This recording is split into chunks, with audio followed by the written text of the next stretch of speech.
You know, there's something quietly powerful about reaching 80. It's not just a number. It's a lifetime. A collection of moments, lessons, love, and yes, changes. But here's the thing most people won't tell you: once you reach this milestone, certain shifts in your life start to happen whether you expect them or not. And that's not something to fear. In fact, understanding what comes next can help you face it all with more grace, more confidence, and maybe even a little peace. In this video, we're going to walk through 5 very real things that tend to happen after you turn 80. They affect your body, your mind, and even how you see your relationships. And yes, some of it can feel difficult. That's okay. But a lot of it? It can actually open your heart in ways you didn't expect. You'll see what I mean.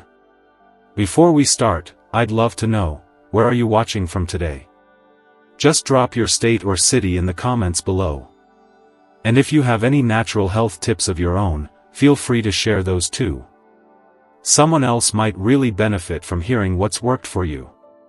Point 1. Your body slows down, even if your spirit doesn't. Maybe you've noticed it when getting up from a chair feels more like a chore than a habit. Or when walking up a few steps leaves you catching your breath. You're not alone in that. This slowing down happens to nearly everyone. Your muscles aren't as strong, your bones may feel more fragile, and your energy just isn't what it used to be. And that's okay. Take a moment and think about everything your body has carried you through: 8 full decades of movement, work, family, maybe raising kids, maybe long days on your feet or caring for others. That's a lot. So if your legs are asking you to slow down now, maybe they've earned it. One of the big things people notice is that fatigue comes faster. You might wake up in the morning feeling just fine, but by mid-afternoon, you're ready to rest again. It's not laziness, it's biology. As we age, our muscles shrink, our bones lose density, and even our heart starts to take its time pumping blood the way it used to. It's like the engine's still running, but it's not built for the freeway anymore, it wants the scenic route. Now, here's the good news. Slowing down doesn't mean stopping. You can still move, stretch, go for walks, or even do gentle strength exercises. The key is listening to your body. Not fighting it. Not pushing through the pain. But finding a rhythm that works for you. And you'd be surprised what a little movement each day can do. It helps your balance, it keeps your heart strong, and it even lifts your mood. You don't need a gym. You just need a little space, a chair, and the willingness to try. Also, don't forget the food part. Eating enough protein, staying hydrated, and getting those vitamins, like D and B12, really matters now more than ever. Your body may be older, but it still responds to care. So if your knees creak and your back talks a little louder than it used to, that's alright. It just means your body's reminding you to treat it gently. And maybe, after all these years, it deserves that. Point 2. Your mind slows down, but your wisdom grows stronger. You ever walk into a room and forget why you went in there? Or find yourself searching for a word that's just on the tip of your tongue? Don't worry, it's not just you. It's something that happens to many folks once they get into their 80s. Your brain just takes a little more time than it used to. And that's not a sign that something's wrong. It's not dementia. It's not losing your mind. It's just part of the aging process. The brain, like every part of your body, slows down a bit. It takes longer to process things. You might need a few extra seconds to remember a name, or you may lose track of what you were saying mid-sentence. That's okay. Think of your mind like a big library. At 80, you've got thousands of books up there, memories, names, places, lessons, moments from every chapter of your life. Sometimes, it just takes a bit longer to find the right shelf. But that shelf is still there. That memory is still there. It just needs a moment. Take Evelyn, for example, an 81-year-old friend of mine who paints and reads every day. She told me she often pauses in conversations now. She might forget a word or mix up a date. But when she tells a story from her childhood, or offers advice to her grandkids, it's full of clarity, warmth, and depth. That's the kind of wisdom you can't rush. And that's something younger folks don't always get. They move fast. They value speed. But you? You've got something better.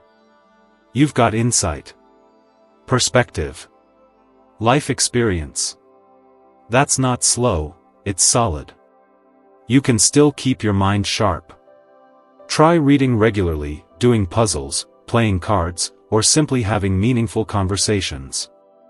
Staying mentally active is just as important as physical movement. And don't forget to laugh. Humor is good for your brain too. If you find yourself feeling frustrated sometimes, be gentle with yourself. You've carried so much knowledge for so long. Give your mind the grace it deserves. Because here's the truth, the speed might change, but the power of your thoughts, your memories, and your presence, that doesn't fade. Point 3, your circle gets smaller, but it feels more meaningful.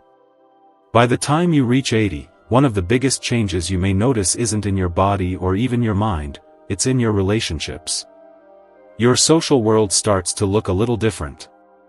The circle that used to feel big, full of friends, co-workers, neighbors, slowly becomes smaller. And that can be emotional. It can feel like loss.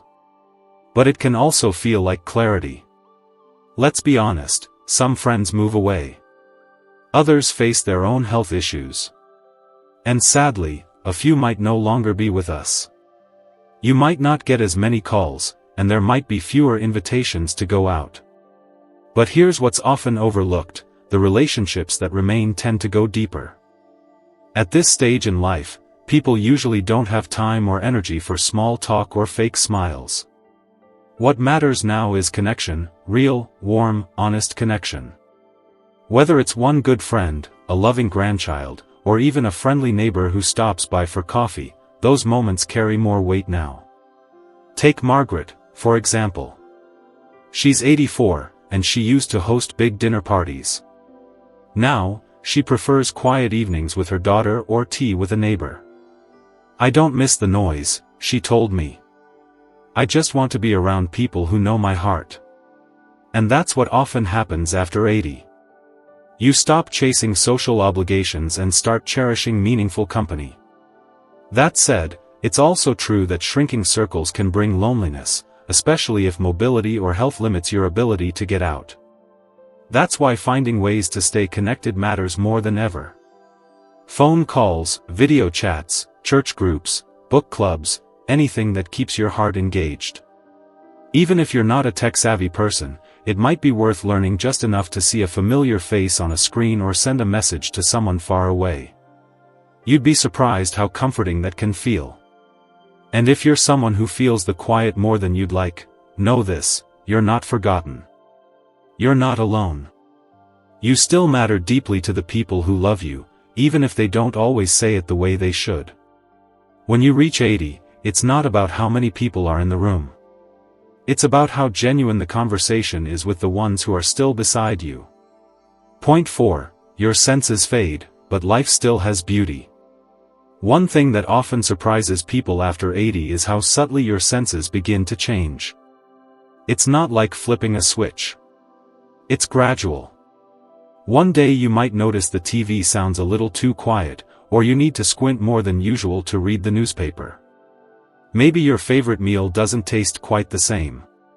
And suddenly, things that used to feel so easy, hearing, seeing, even smelling, start to shift.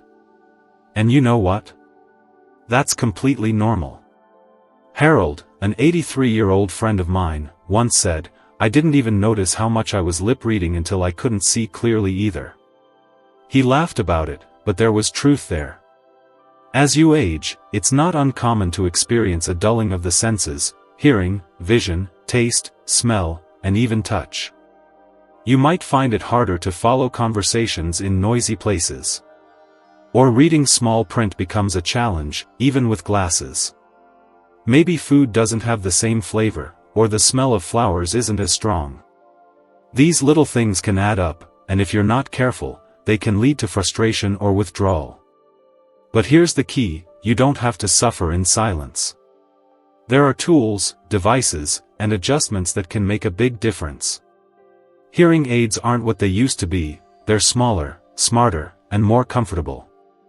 Magnifying glasses, brighter lighting, or even a different set of utensils can make daily life easier and more pleasant. And don't underestimate the power of communication. Let your family and friends know if you're struggling to hear or see something. It's okay to say, "Can you speak up a little?" or "Could you write that down for me?" When people know, they can help. When they don't, misunderstandings grow. The goal isn't to pretend your senses haven't changed, it's to adjust with grace. Life might feel different, but it's far from over. There's still beauty to be found in a warm voice, a familiar melody, a sunset glowing through the window. So yes, your senses may not be as sharp as they once were. But your ability to experience joy, connection, and wonder? That's still alive. Sometimes, all it takes is slowing down enough to notice what's still there.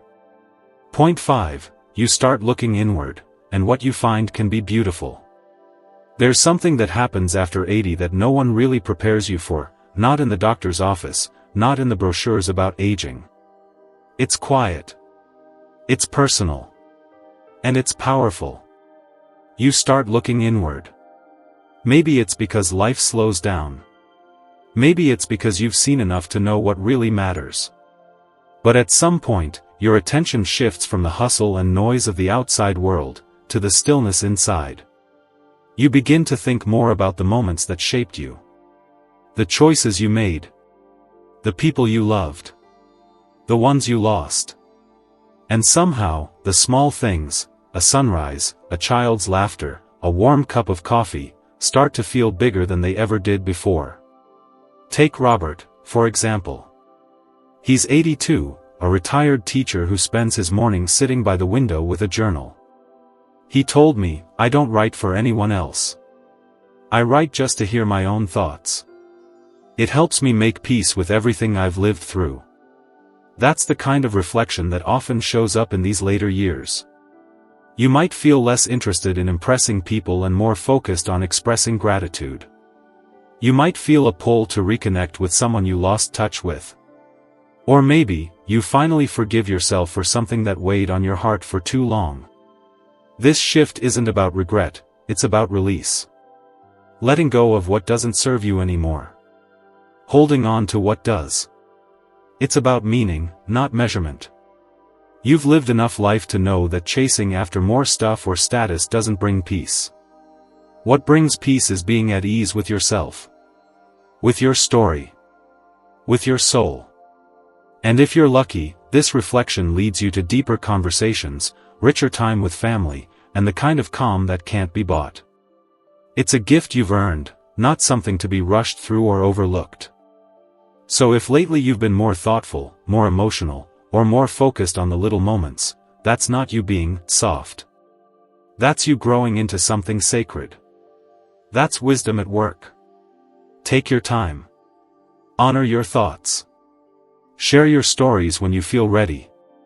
Because even at 80, your life still has so much to teach, not just to others, but to you too. Now that we've talked through these 5 changes, your body, your mind, your social world, your senses, and your inner life, I want you to take a breath and really let it settle. Because here's the truth, turning 80 doesn't mean you're at the end. It just means you've reached a different kind of beginning.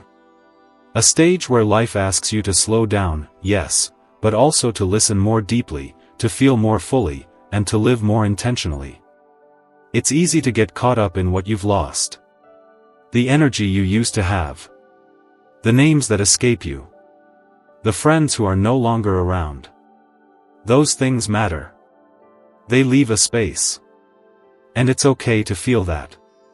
But don't forget to also see what's still here.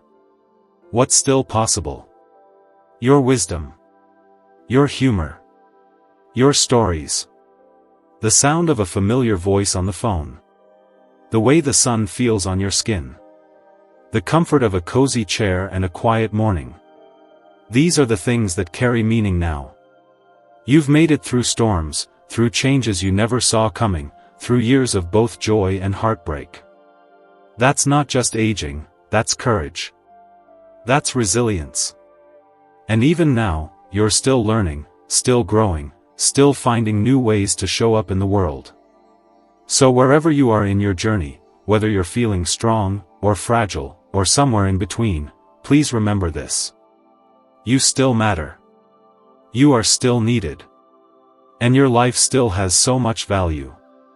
If any part of this video spoke to you, I'd be honored if you left a comment below sharing one thing that resonated. It can be a word, a thought, a feeling. Just something real. Something from you. Because when you share your truth, it helps someone else feel seen too. And if you haven't already, go ahead and subscribe to the channel. We're building a space here where people in their later years feel heard, respected, and supported. And we'd love for you to be part of it. Thank you for spending this time with me. Take care of yourself. And I hope to see you in the next video, right here, where you're always welcome.